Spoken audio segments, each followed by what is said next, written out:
Treneri, vairākas mikrotraumas vakardienas spēlē. Kāda ir tā pašreizējā situācija komandā?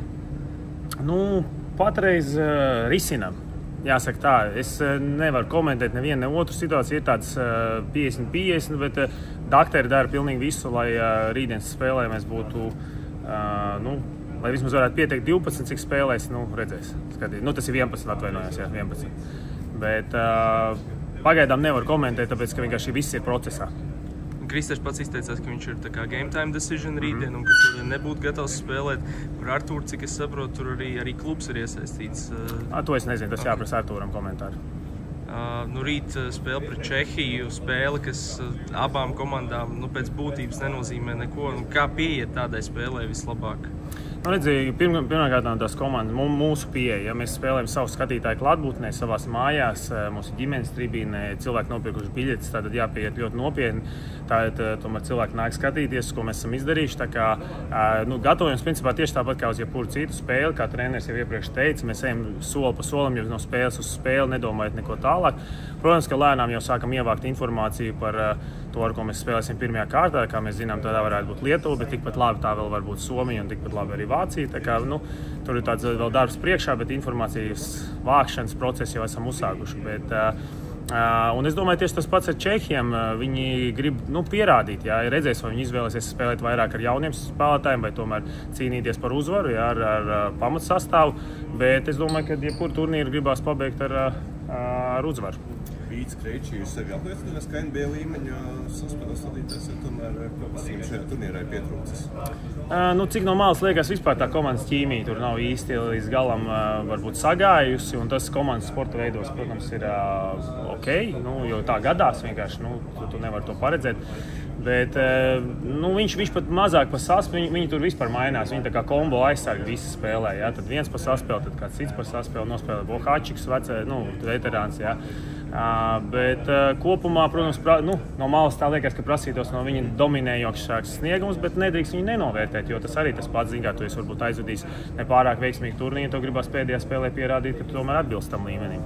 Jūs pieminējāt to, ka nevaram paredzēt, kā spēlēs Čehi, kādas rotācijas izvēlēsies, bet kāds varētu būt tas mūsu piegājiens? Varētu būt tā, ka mēs redzam kaut kādas lielākas minūtes spēlētājiem, kas varbūt iepriekš nav tik daudz spēlējuši pirmajās 4 spēlēs. Tu domā no mūsu puses? Jā. Noteikti, es domāju, bet galvenais mēs joprojām gribam parādīt kvalitīvu sniegumu. Es domāju, ka kurš ir ticis sastāvā, 12, tas nozīmē, ka viņam ir jābūt gatavam nākt un spēlēt un sev pierādīt. Jāgais neturpinās? Tu jau tik runā, ka viņš nevar sagaidīt. Kuru no pretiniekiem labāk vēlētos 8. spēlēs? Lietuva, tur īsti nevar izvēlēties. Tur katra vispār playoffs kā tāds ir ļoti, jūs pats zināt, jūs varat 4-0 pabeigt, vai 5-0 pabeigt to grupas turnīru, un tev viena spēle, viss izšķirās vienā spēlē. Un tieši tāpatās arī mums, mēs izvēlamies vienu pretinieku, kuram liekas, varbūt mums ir parocīgāks, bet tajā konkrētajā dienā tu nezini, kāda būs tev sastāvs, kāds tev būs spēle, nezinu, metiens kritīs grozā, nekritīs. Tā kā kuru Dievs dos, ar to mēs arī spēlēsim, un tam mēs arī gatavosimies. Mēs redzam, ka mums ir Andrejs izkritis, tagad neskaidrības ar Kristeru un Artūru. Vāciešiem tur ir Fokmans izkritis, vēl cits spēlētājs. Šodien Jānis izlaida. Vakar līdzīgi jautājumu prasījām arī trenerim Bankī preses konferencē. Kādas ir tavas domas, vai vajadzētu palielināt to piesakāmo spēlētāju skaitu? Obligāti. Manas domas ir tieši tādas pašas. Es uzskatu, ka šādos turnīros ir obligāti jāpiesaka 15 spēlētāji. Vismaz ir iespēja, jo turnīrs ir garš, mēs riskējam spēlētāju veselībām, un šādos situācijās atkal tiek pārslogot citi spēlētāji, ja pieņemsim izkrīt vairāk pamatsastāvu. Tā kā, esmu pilnīgi par to, lai būtu nākotnē tāds 15 cilvēku pieteikums vismaz. Kāds varbūt vispār ir tagad tas plāns līdz 8. finālam? Tas ir sestdien, būs tā kā 2 brīvdienas. Ir paredzēts kaut kā spēlētājs varbūt palaist ārā no viesnīcas mājās, vai vēl neesat tik tālu domājuši? Esam kaut ko nedaudz, bet konkrēts lēmums vēl nav pieņemts. Bet pats svarīgākais turnīra laikā ir saglabāt fokusa līmeni. Un, ja būs augsts fokusa līmenis, mēs nedrīkstam atslābt, jo vienkārši tās izšķirošās spēles ir tikai vēl priekšā. Tad jāsabalansē atpūta ar tādu jau gatavošanos nākamajām spēlēm. Kas varbūt jādara, lai zem sava groza vairāk un labāk savākt bumbas? Jācīnās vairāk. Es domāju, ka tā ir visu atbildība. Mums nav tāds, teiksim, dominējošs rebounders, izņemot Dāvis Bertāns. Bet pārējie cilvēki, līdz ar to mums vajag visu 5 cilvēku iesaist, lai paņemtu savu grozu un arī nedaudz stresot to pretinieku grozu, arī tur paņemt uzbrukuma bumbas. Es domāju, ka mēs jau cenšamies, bet tā bumba varbūt arī nevienmēr iekrīt. Tāpat kā mūsu metienu procents no distances nav pats izcilākais šajā turnīrā, tā kā mēs ceram, ka tieši atlaigošās bumbas un metienu procents tieši uz playoffiem būs vislabākajā līmenī.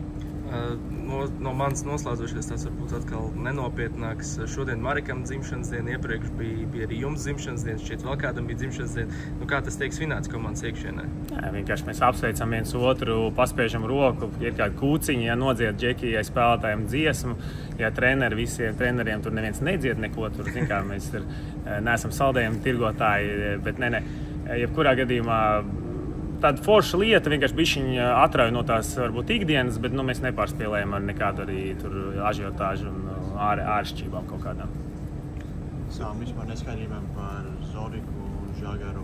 Vai no šīs 3 aizsargiem, vai tā varbūt tik standartīgs nolikt malā šīs izšķirošais spēles? Noteikti mums būs jāmeklē risinājumi. Mēs visticamāk Mārcim Steinbergam būs jāspēlē 3. numura pozīcijā, bet tas jau tika mēģināts arī iepriekš sagatavošanās ciklā. Tā kā katram būs nedaudz jāpielāgojas, jāpamaina pozīcijas, bet es domāju, tas sastāva dziļums mums to atļauj. Varbūt mēs neizmantojam iepriekšējās spēlēs tik daudz, varbūt Māriku, Mārci, bet noteikti, ka uz priekšu tā ir opcija. Super, paldies, treneri.